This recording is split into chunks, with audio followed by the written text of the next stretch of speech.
দর্শক সবাইকে স্বাগত জানাচ্ছি কর নিয়ে বিশেষ আলোচনা অনুষ্ঠান কেন আমি কর দেব আজকের এই অনুষ্ঠানে। দর্শক আজকের এই আয়োজন আমরা সাথে পেয়েছি জাতীয় রাজস্ব বোর্ডের সাবেক সদস্য আলী আহমদ এবং সাথে আছেন এসএমসি অ্যাডভাইজারি সার্ভিসেস লিমিটেডের ব্যবস্থাপনা পরিচালক স্নেহাশিস বড়ুয়া এফসিএ। আপনাদের দুজনকে স্বাগত আজকে আমাদের এই বিশেষ আলোচনা অনুষ্ঠানে। শুরুতে আলী আহমদ আপনাকে দিয়ে শুরু করতে চাই, সেটি হচ্ছে করের ক্ষেত্রে যদি বলি প্রতি অর্থ বছরে আমাদের একটা রাজস্ব একটা ঘাটতি থাকে। এবছরে সেটা টাকার অঙ্কে প্রায় অর্ধশত কোটি টাকার মানে 58,000 কোটি টাকারও বেশি। এই যে ঘাটতিটা প্রত্যেকটা অর্থ বছরে আপনি দীর্ঘদিনের অভিজ্ঞতার আলোকে যদি থেকে বিশ্লেষণ করেন। কর যেভাবে নির্ধারণ করা হয় যে সরকারি যে রাজস্বের যে একটা লক্ষ্যমাত্রা জাতীয় রাজস্ব বোর্ডের, এটা সরকারের উঁচু পর্যায়ের বেশ কয়েকজন সচিব এটা করেন, তাদেরকে বলা হয় রিসোর্স কমিটি। তারা ঠিক করেন যে আমাদের যেটা পঞ্চবার্ষিকী পরিকল্পনায় ওই বছরে কত শতাংশ আমাদের প্রবৃদ্ধি অর্জনের কথা, সেটা অর্জন করতে গেলে আমাদের কি পরিমাণে বিনিয়োগ লাগবে, সেই বিনিয়োগ হিসাব করে সেই বিনিয়োগের জন্য এনবিআর কত টাকা দিবে, অর্থাৎ এনবিআর ক্ষমতা কি আছে না আছে বা কি আছে তা না। তখন বলা হয় যে তোমার 10,000 কোটি 2030 লক্ষ কোটি ইত্যাদি দিতে হবে। তো এনবিআর তো সেই ক্ষমতা নেই। আমরা বছরের পর বছর দেখছি যে যেটা লক্ষ্যমাত্রা অর্জন ধার্য করা হয় সেটা অর্জন করার ক্ষমতা তারা কখনো দেখাতে পারে নি। তাহলে তবু এটা কেন করছি? ওই লক্ষ্যমাত্রার জন্য কথা বলে পরে আবার কিন্তু আমরা জানি 3 মাস আগে 2 মাস আগে এটা আবার কেটে দিয়ে সেটা করে। তাহলে এই যে নিজেকে ফাঁকি দেওয়ার একটা লুকোচুরির ব্যাপার, পরিকল্পনা আমাদের একটা পঞ্চবার্ষিকী আছে, সেটা কি আমরা মানছি কোনোখানে কোনো কিছুতে, অথবা কোনো কিছু অর্জন করতে পারছি? তাহলে এই ছেলে খেলা কেন? আমি মনে করব যেটা বাস্তবায়নক একটা পরিকল্পনা করা হোক, যেটা আমাদের ক্ষমতায় কুলায় সেরকম, এবং সেটা বাস্তবায়নের জন্য চেষ্টা করা হোক। খাটো হয় কেন, আমাদের শর্টফল হয় কেন, আমাদের ঘাটতি পড়ে, যা ঘাটতি পড়ে চেয়ে আরও কিছু আদায় করা যায়, বেশ কিছু আদায় করা যায়। তার একটা হচ্ছে দুর্নীতি দমন, আর একটা হচ্ছে যেখানে সম্ভাব্য টাকার উৎস আছে সেখান থেকে টাকা অর্জন করা। এখন দুর্নীতি দমনের কথা বলতে গেলে দুর্নীতি কোন লেভেলে দমন করা হবে আর কোন জায়গায় হবে না সেটা সরকারকে সিদ্ধান্ত নিতে হবে।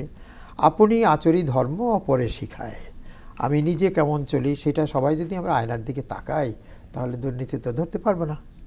তো সুতরাং ওইটা আর হয় না। তারপরে হলো সম্ভাবনাময় যে ক্ষেত্র, সেটা ধরতে গেলে তো আমার অনেক বড় বড়, এইখানে আর আমি হয়তো পদের কথা উল্লেখ করলাম না, অনেক বড় বড় লোককে ধরতে হবে। সেই ধরার মতো নৈতিক সাহস কি আমাদের আছে? যারা ক্ষমতা নির্ধারণ, যারা ক্ষমতায় করেন, নাই তো। আমি একবার, আমাকে পাঠিয়েছিল একটা বড় ইন্ডাস্ট্রিয়ালিস্টের এই করতে কোনো একজন মন্ত্রীর সময়, ইচ্ছে করে কোনো ব্যক্তির নাম বলছি না। তা আমি বললাম, স্যার এটা কি চান? বলে চাই না তো, তোমাকে কেন বলছি? আমার না স্যার, আগেও তো লোক পাঠিয়ে তারপরে আপনারা উঠেই নিয়ে আসছেন। তা আমি কিন্তু সে অপমানিত হব না, আমাকে না হলে আগে বলেন। বলে না না তুমি যাও, আমাকে উনি করতে দিয়েছিলেন।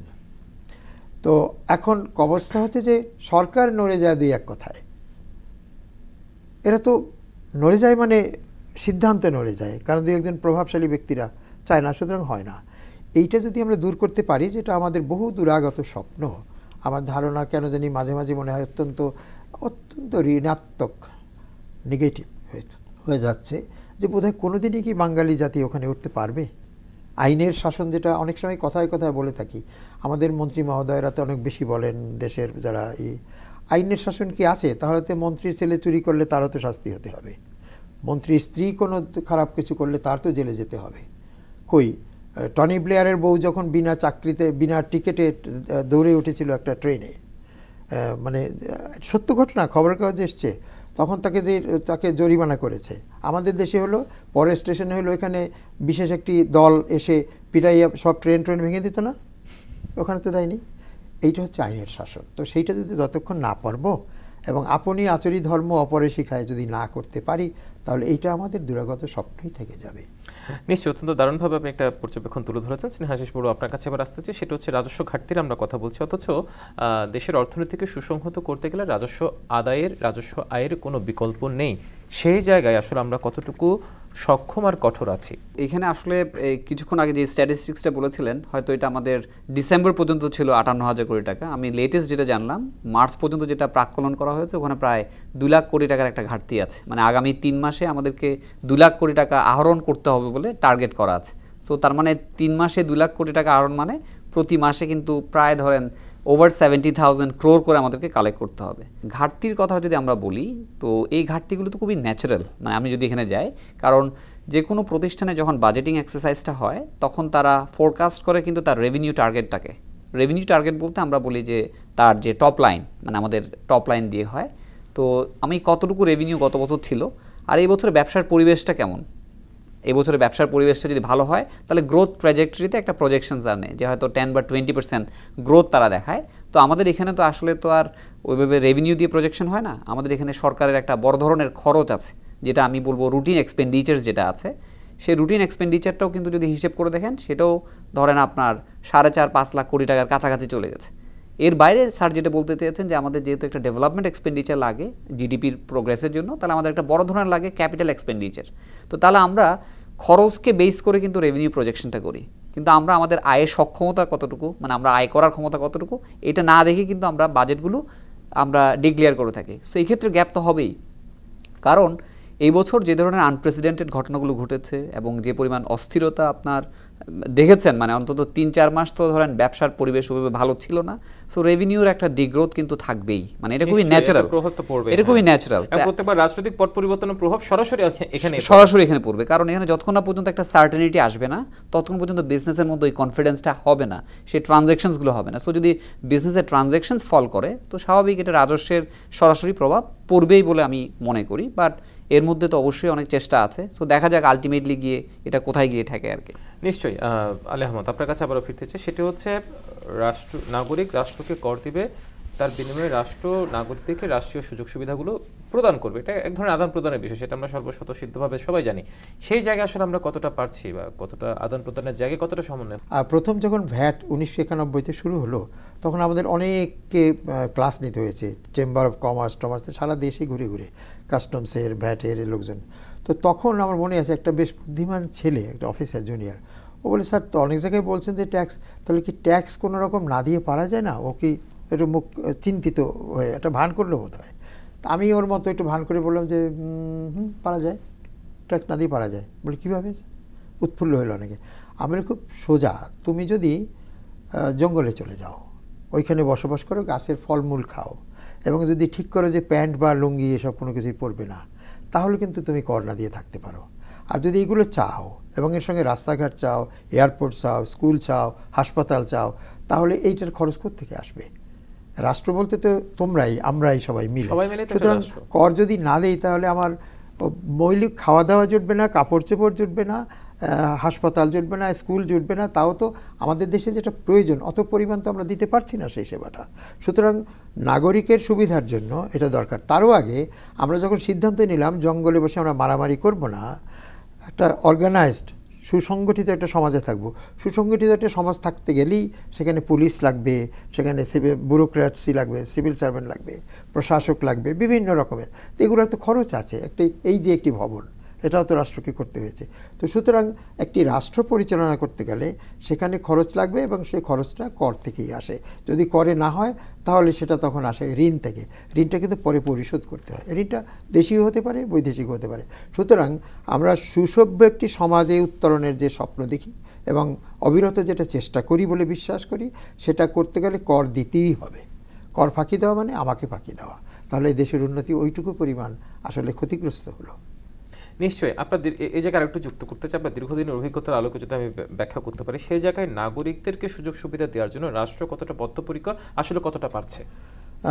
রাষ্ট্র তাত্ত্বিকভাবে বদ্ধপরিকর। আমি একটু বাংলাই বলছি, যদিও এইসব বাংলা সাধারণ মানুষ বোঝে না। তাত্ত্বিকভাবে এটা বদ্ধপরিকর। এই দুইটা শব্দ একটাও কিন্তু সাধারণ মানুষেরা কিছু বুঝবে না, কিন্তু বাস্তবে সেটা আমরা করি না। আমরা জানি কোথায় এটার ঘাটতি চাই, কোনখান থেকে ড্রেন দিয়ে বেরিয়ে যায়, তাদের কি শাস্তি দেওয়ার অথবা সে ড্রেনেজ বন্ধ করার আমরা কোনো চেষ্টা করেছি? করি কি? নিচের ওই যে 10,000 20,000 টাকা ঘুষ খেয়ে যে ধরা পড়ছে, ওর হয়তো কিছুদিন কোর্টে টোটে দৌড়দৌড়ি করা লাগে, পরে উকিল রেখে কেউ পয়সা দিয়ে বেরিয়ে যায়। ওই বড় কারো যারা গরিব ছিল প্রচণ্ড, একবার মন্ত্রী হয়ে একবার এমপি হয়ে হাজার হাজার কোটি টাকার মালিক হয়েছে, কাকে কাকে শাস্তি দিয়েছে এখন পর্যন্ত? কোন একজন আমলাকে দেখলাম যে সেদিন ছিল আমাদের মতো গরিব, তারপরে অনেক বড় ধনী হয়ে গেছে, কাকে শাস্তি দিয়েছি? যদি রাজনৈতিক প্রতিপক্ষ না হয়, রাজনৈতিক প্রতিপক্ষ হলেও কিছুদিন ওইটা বিল্ডিংয়ের মধ্যে ঢুকাই রাখি, খাওয়া দাওয়া সবই আছে, তারপর বেরিয়ে এসে তারাও আবার ওই একই রকম আমাদের সাথে করে। আগে তো তাও ছিল না, আগে আমি বলতাম যে একটা আন্ডারস্ট্যান্ডিং আছে যে তোমরা কেউ কিছু বলবা না, এখন সেটা একটু তিক্ততার রূপ নিয়েছে। সুতরাং আইনের শাসন, যেটা আমি সবসময় বলি, আইনের শাসন, আইন আমাদের আছে, সেটা যতক্ষণ পর্যন্ত না পারবো, এবং পারতে গেলে সৎসাহসের দরকার, সদিচ্ছার দরকার, সেইটা না হলে হবে না। আইনের শাসন লাগবে এবং শুরু হবে সেটা উপর থেকে। নিশ্চয়ই, আসলে এসব জায়গায় আইনের শাসনের প্রয়োগ, মানে সঠিক প্রয়োগ এবং এটার রেজাল্টটা পাওয়ার আসলে কোনো বিকল্প নেই। সেটা প্রতিফলন যতক্ষণ না হবে না ততক্ষণ আসলে আমরা যত যাই করি না কেন, যতভাবে সচেতন করি না কেন, সেই জায়গায় আমরা যেটা চাইছি সেটা হয়তো সেই প্রত্যাশা প্রাপ্তির মধ্যে ফারাকটা থেকে যাবে। স্নেহাশিস বুড়ো, আপনার কাছে যে বিষয়টি এবার জানতে চাই সেটা হচ্ছে, অনেকে আইনি জটিলতার জন্য এই কর প্রক্রিয়াটাকে জটিল মনে করে থাকে এবং বিরত থাকে, বিশেষ করে কোম্পানির ক্ষেত্রে সেটা আমরা প্রায় দেখি, এবং বিভিন্ন গণমাধ্যমে সেটা উঠে আসে। আসলে কর ফাঁকির যে প্রবণতা কোম্পানির ক্ষেত্রে, সেটি আসলে কেন, আর কেনই বা এই প্রক্রিয়াটাকে জটিল মনে করে অনেকে? আচ্ছা, আপনার এই প্রশ্নের উত্তরের আগে আমি একটু, যেহেতু স্যার একটা প্রশ্ন মানে আনসার দিয়েছেন, আমি একটু জাস্ট সাপ্লিমেন্টারি একটা আপনাকে বলতে চাই একটু, যে ধরেন আমাকে সবাই জিজ্ঞেস করে যে স্নেহাশিস তোমার কাছে আসলে তুমি শুধু বলো কর দাও, মানে ট্যাক্স দাও বা ভিএটি দাও, খালি বলো দিতে বলো, কখনো বলো না যে না দিয়ে কীভাবে পারা যায় বা না দিলে কি হয়, এটা বলো না কেন? তাহলে দেখেন, আমরা যখন এই ইন্টারিম যখন পিরিয়ডটা ছিল, বিশেষ করে অগাস্টের 5 পর থেকে কয়েক রাত কিন্তু আমরা মানুষ ঘুমাতে পারিনি। একটু চিন্তা করে দেখেন, কারণ তখন কিন্তু আইন শৃঙ্খলা বাহিনী কিন্তু অ্যাক্টিভ ছিল না। তাহলে এই যে আইন শৃঙ্খলা বাহিনী আমাকে যে একটা নিরাপত্তা দিচ্ছে, আপনি বলছেন সার্ভিসের কথাটা, তাহলে এই সার্ভিসটা কীভাবে হবে যদি আসলে ওই আইন শৃঙ্খলা বাহিনীকে আমরা এমপ্লয় করতে না পারি, তাদের বেতন যদি দিতে না পারি? আজকে যখন আপনি ঢাকা মেডিকেলে যান, কত হাজার হাজার মানুষ যে দামে সেবাটা পায় এখনও পর্যন্ত বিভাগীয় শহরে, এই সেবার মূল্যটা কীভাবে আসে? এটা কিন্তু সরকারের এই রাজস্ব আহরণ থেকে কিন্তু হয়। আপনি এত সুন্দর রাস্তা দিয়ে বরিশাল চলে যাচ্ছেন, উত্তরবঙ্গে চলে যাচ্ছেন, এই যে ডেভেলপমেন্ট এক্সপেন্ডিচারগুলো, এগুলো কোত্থেকে হচ্ছে? স্যার যেটা বললো লোনের টাকা, এই লোনের সাথে একটা বড় অংশ হচ্ছে কিন্তু সুদ, লোনের ইন্টারেস্ট। এই ইন্টারেস্টটা কোত্থেকে যায়? এটা তো আর দান থেকে যায় না, এটা কিন্তু সরকার ইন্টারনাল রেভিনিউ যেটা আছে সেটা যদি কালেক্ট করতে না পারে, এগুলো কিন্তু দিতে পারবে না। এবং দিন দিন কিন্তু এই মানে আপনার টোটাল রেভিনিউ এক্সপেন্ডিচারের মধ্যে ইন্টারেস্ট পেমেন্ট হয়ে যাচ্ছে অনেক হায়ার অ্যামাউন্ট, মোর দেন এডুকেশন বাজেট। সো তার মানে আমরা যতক্ষণ না পর্যন্ত রাজস্ব আহরণ সঠিকভাবে করতে পারবো না, ততক্ষণ পর্যন্ত আমাদের যে বেসিক অ্যামিনিটিস এবং ডেভেলপমেন্ট, এগুলো কখনোই সেলফ সাস্টেনেবল হবে না। কারণ দিন দিন কিন্তু আপনার লোন বলেন অনেক কস্টলি হবে, গ্রান্ট তো আপনি পাবেনই না। সো এই জন্য সক্ষমতার জন্য আসলে রাজস্ব আহরণের কোনো বিকল্প নেই। এবং এই সার্ভিসেসগুলো আনকন্ডিশনাল। আমার একটা বাচ্চা যদি একটা ভালো স্কুলে পড়ে, আমাকে কত টাকা বেতন দিতে হয়? আর বাংলাদেশের সমগ্র জনগণ যারা প্রাইমারি স্কুলে বা হাই স্কুলে পড়ে, কত টাকায় তারা এটা পড়ে? তাহলে দেখেন, আমি কিন্তু একটা টাকা দিয়ে সার্ভিস নিচ্ছি, যে সেবাটা পাচ্ছি, অনেকে কিন্তু অল্প টাকায়, আমি যখন স্কুলে ছিলাম, কলেজে ছিলাম, কত টাকা বেতন দিয়েছি, আমার ছেলের 1 মাসের বেতনও তো আমি সারা জীবনে দিতে হয়নি। তাহলে এই যে সার্ভিসটা আমাকে দিচ্ছে, এটা কিন্তু রাষ্ট্রই কিন্তু শিক্ষকদের মাধ্যমে দিচ্ছে এবং ফুললি সাবসিডাইজড। সো এই জন্যই আমি ওদেরকে অনুপ্রাণিত করি যে কর দিতে হবে আমাদের নিজেদের সক্ষমতা বাড়ানোর জন্য, নাহলে আমরা কখনোই সক্ষম জাতি হিসেবে সামনে আগাতে পারবো না। তো আপনি যেটা বলেছেন যে আইনি জটিলতার কারণে কোম্পানিগুলো ট্যাক্স দিতে চায় না বা হয়তো কি আপনার স্বাচ্ছন্দ্য বোধ করে না, তো এখানে আইনি জটিলতা তো অবশ্যই এখানে আমাদের আছে। এবং আপনি যখন পত্রিকা পড়বেন, বিভিন্ন রিসার্চ যাবেন, ওখানে একদম ক্লিয়ারলি বলা আছে যে ধরেন আমাদের আইনের মধ্যে এমন কিছু প্রভিশনস আছে যেগুলো আসলেই কমপ্লিকেটেড। এর মধ্যে একটা হচ্ছে ন্যূনতম কর। তো একটা প্রতিষ্ঠান যখন দেখে যে আসলে লেভেল প্লেয়িং ফিল্ড থাকে না, তখন দেখা যায় কি যে অন্যজন যদি আপনার কম টাকা ট্যাক্স দিয়ে পারে, তাহলে আমি বেশি টাকা ট্যাক্স দিব কেন? তো তার মানে স্যার যেটা বলেছেন যে আইনের শাসন, মানে যদি আমার যিনি অ্যাসেসিং অফিসার আছেন উনি সবাইকে যদি একই পাল্লায় মাপেন, ইকুইলিব্রিয়াম করে যদি ওনাকে কি অডিটের আন্ডারে আনে, তাহলে কী হবে? একটা লেভেল প্লেয়িং ফিল্ড হবে। সো লেভেল প্লেয়িং ফিল্ড যদি এনশিওর করা না যায়, তাহলে সেক্ষেত্রে একজন যদি ডচ করে পারে, তাহলে আরেকজন হয়তো কি দিতে উৎসাহিত হবে না। শুধুমাত্র তার মধ্যে উৎসাহ থাকবে যিনি আইনকে মেনে চলার জন্য সর্বোচ্চ চেষ্টা করেন। তার ফলে সবার মধ্যে না আনতে পারলে এই আইনি জটিলতা থেকে বের হওয়া সম্ভব হবে না। নিশ্চয়ই, অত্যন্ত দারুণভাবে আপনি বিষয়টা তুলে ধরেছেন। আলী আহমদ, আপনার কাছে বা যে বিষয়টা জানতে চাই, সে পুরো কর ব্যবস্থাপনার ক্ষেত্রে আসলে আমরা এনবিআর কতটা সক্ষমতা অর্জন করেছে সবকিছু? না, সেদিকেও অসুবিধা আছে। একটা হচ্ছে যে আইনের শাসন নাই, আর একটা হচ্ছে যে আমাদের সারা দেশে একটা গরিব দেশ, কিন্তু তবুও যেসব জায়গায় কর আদায় করা যেতে পারে, সেটা ভ্যাটই হোক কিংবা ইনকাম ট্যাক্সই হোক, সেখানে প্রশাসনিক যন্ত্র আমরা পৌঁছাতে পারিনি। শুধু ওই বড় বড় কয়েকটা শহরের কিছু লোক আছে, গাঁও গ্রামে খুব একটা যায়নি। সুতরাং প্রশাসনিক স্বল্পতা আমাদের খুব আছে, জনবল একদমই নেই, এবং যা আছে তা যথেষ্ট প্রশিক্ষিত নয়, এবং তার মধ্যে আবার দুর্নীতিপরায়ণ অধিকাংশই, সবাই নিশ্চয়ই না, অধিকাংশই দুর্নীতিপরায়ণ। তাহলে এই অবস্থার মধ্যে আমাদের অনেকগুলো তো অসুবিধা, এইটাকে দরকার। এই নামে অনেক প্রকল্প নেওয়া হয়েছে, প্রশিক্ষণ দেওয়া হয়েছে, কিন্তু কোনো উন্নতি হয়েছে কিনা সেটা কোনোদিন মাপা হয়েছে বলে আমার জানা নেই। তাহলে এই লোন নিয়ে তাদের টাকায় বড় বড় রিসর্টে গিয়ে থাকা, আমি জেনে বলছি এই দায়িত্বের কথা, রিসর্টে গিয়ে কয়েকজন যে 10-12 দিন থেকে আসলো, যেখানে ভাড়া অনেক, তো কেউ কি জিজ্ঞেস করে তাদের? কিন্তু জিজ্ঞেস করলো না। তাহলে টাকা তো ওইভাবে আমাদের, ওই টাকাটা কিন্তু সাধারণ মানুষের খেটে খাওয়া পয়সার থেকেই শেষ পর্যন্ত যাবে। তো এই যে আমাদের হিসাব জবাবদিহিতা কোনো জায়গায় তো নেই। যে টাকাটা পাই অথবা লোন নেই, ঋণ নেই, সেই টাকাটাও তো সঠিকভাবে খরচ হয় না। কর প্রক্রিয়াটা বাড়ানোর জন্য আমরা যদি বলছি রাজস্ব বাড়াতে হবে, কর বাড়াতে হবে, সেক্ষেত্রে অনেকদিন ধরে একটা প্রস্তাবনা ছিল সেজন্য কর আহরণ আর নীতি প্রয়োগকে আলাদা করবে, এবং যেটুকু একমত হয়েছে সম্মত জুলাই থেকে হয়তো সেটা কার্যকর হচ্ছে। আসলে কর বাড়ানোর জন্য সেই নিয়মটা কতটা কার্যকর হতে পারে বলে মনে করছেন? এটা তো একটা কয়েকজন ব্যক্তি চিন্তা করেছেন, সেইটাই শেষ পর্যন্ত এটা বাস্তবায়িত হতে যাচ্ছে। এটার কারণ হলো ওটা মনে করেছেন, হয়তো সৎভাবেই মনে করেছেন, যে যারা নীতি করে তারাই আবার আদায় করতে যায়, সেখানে হয়তো একটা সাংঘর্ষিক না হলেও অন্তত পক্ষপাতিত্ব তো হতেই পারে। কিন্তু ব্যাপারটা আসলে সেরকম না। আমরা নীতিতেও ছিলাম আমাদের সময়, আবার বাস্তবের এখনো তো তাই আছে, আদায়তে গিয়ে এটা তো কিছু করার নাই। নীতি তো নীতি করে আসা হয়েছে, নীতির জায়গায় কর আহরণটা আহরণের জায়গায় কোনো ইনফ্লুয়েন্স করতে পারে না, শুধু জানতে চাইতে পারে যেটা কি হবে না হবে। কিন্তু ওই যে নীতি যে তৈরি করেছে, সে যখন মাঠে যায়, সে তখন এটা কোনো কিছু তার কোনো কিছু করার থাকে না। সুতরাং এটা একটা চিন্তা তারা করেছেন। এবং আরও একটা শুনেছি, আমি জিজ্ঞেস করেছিলাম যে এটা করা যে হচ্ছে, তার মধ্যে বাইরের কিছু লোকজনও আসবে। তো আমার একটা আশঙ্কা হচ্ছে যে কোনো রকমের সিদ্ধান্তহীনতা আরও অনেক বেড়ে যাবে বলে আশঙ্কা হচ্ছে। তো সুতরাং জানি না কী হবে। আমি একটা বিরোধিতা করছি না, আমি বলছি ঠিক আছে, অনেক রকমেরই তো এখানে পরীক্ষা নিরীক্ষা করা হলো, এটাও না হয় হলো। বাস্তবায়ন সম্পর্কে আমি প্রায় আশাহীনই হয়ে যাচ্ছি। কর বৃদ্ধিতে আপনার পর্যবেক্ষণটা জানতে চাই এই নীতিতে। আচ্ছা, তো এইখানে আসলে আমি মানে যেহেতু এই ধরনের ডিসকাশনসগুলো প্রায় বছরখানেক ধরে হচ্ছে, মানে পলিসি অ্যান্ড অ্যাডমিনিস্ট্রেশনের সেপারেশনটা নিয়ে, তো আমার ব্যক্তিগত মতামত হচ্ছে আসলে এখানে কিছুটা, যেহেতু আমরা মাঠ পর্যায়ে কাজ করি, কিছুটা কনফ্লিক্ট অফ ইন্টারেস্টের ইস্যু রয়ে যায়। কারণ যখন আপনি একটা অথরিটিকে একটা কালেকশনসের টার্গেট দিবেন এবং ওনাকে পলিসি সেট করতে দিবেন, তখন ওনার পারফরমেন্স তো আসলে নির্ধারণ করা হচ্ছে how much they can collect over the years, মানে আমার যে টার্গেট আছে কতটুকু কালেক্ট করতে পারছেন। তো এক্ষেত্রে তখন দেখা যাবে যে কোনটা ব্যবসা বান্ধব হবে, কোনটা জনবান্ধব হবে। এর থেকে বড় জিনিস থাকবে যে কিভাবে আমি আমার টার্গেটটাকে ফিল আপ করতে পারি। তো এখন টেকনিক্যালি, হাইপোথেটিক্যালি যদি আমরা চিন্তা করি, হয়তো মনে করছি দুজনকে দুই রুমে বসতে দিলে আমার নীতিগুলো মনে হয় অনেক সুন্দর হবে, কালেকশনসও ভালো হবে। তো এগুলো একটার পরিপূরক। মানে আমি মনে করি যে যদি এখানে ডিসকানেক্ট হয়ে যায়, ধরেন খুব থিওরিটিক্যাল লোকজন যদি পলিসি লেভেলে চলে যায়, তখন কিন্তু মাঠ পর্যায়ে যে প্র্যাকটিসগুলো হচ্ছে সেগুলো কিন্তু পলিসি দিয়ে অ্যাড্রেস করা যাবে না, কারণ ওখানে তো এক্সপিরিয়েন্সটা থাকবে না। তো এই জন্য কীভাবে টিমটা ফর্ম করা হবে, স্যার যেরকম বললেন যে বাইরে থেকে কিছু অ্যানালিস্ট বা বাইরের কিছু লোক আনা হবে, তো কাদেরকে আনা হবে? তো মাঠ পর্যায়ের অভিজ্ঞ লোক যদি ওই পলিসি ফর্মুলেশনের সাথে কানেক্টেড না থাকে, তখন কিন্তু আমরা অন্য পলিসির মতো, আমাদের দেশে তো আইনের শেষ নেই, ওই বুকিশ আইন হয়ে যাবে এরকম একটা ভয় আমাদের মধ্যে আছে। বাট না দেখে তো সেটা আসলে মন্তব্য করা ঠিক নয়। আগে আসুক, আসার পরে হয়তো যেমন পরীক্ষা নিরীক্ষা হোক, হওয়ার পর তো এটা যদি শর্টকামিংস থাকে আমরা আবার বলবো যে এটাকে আরও কত ভালো করা যায়।